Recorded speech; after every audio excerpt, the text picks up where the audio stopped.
Emmanuel, bonjour. Bonjour. Tu as écrit le livre Business is Digital, c'est le moment, qui se veut comme un guide pour que les entreprises puissent se mettre au digital.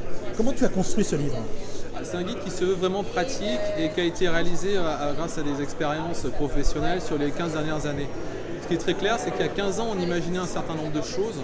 On parlait des communautés, on parlait du pair à pair, etc.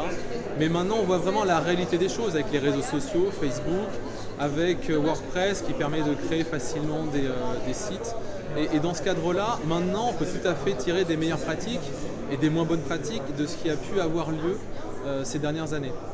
Donc ce livre est structuré autour des différents concepts qui sont comment informer à l'ère digitale, comment communiquer à l'ère digitale, comment vendre à l'ère digitale, quelles sont les nouvelles règles du business, à savoir par exemple le Lean Startup, le fait de tout faire en process itératif, en co-création avec les internautes, les diginautes j'ai envie de dire, puisque maintenant on sort vraiment du web et du terminal PC / Mac. On rentre vraiment dans une ère où les objets sont connectés aussi. Donc le digital est vraiment partout maintenant et on peut tout à fait tirer profit de ce qu'on a vu ces dernières années pour inventer le présent et pour se projeter un peu parce que malgré tout ce qu'on imagine, il est important de planifier et d'avoir une vision à long terme, même si c'est compliqué. Oui, parce qu'il y a des choses qui vont sortir bientôt dont on n'a même pas encore idée. Complètement.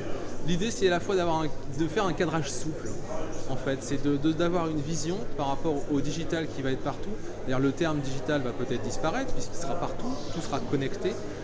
Et en même temps, d'avoir des actions à court terme pour à la fois faire et acquérir de l'expérience, améliorer sa courbe d'expérience.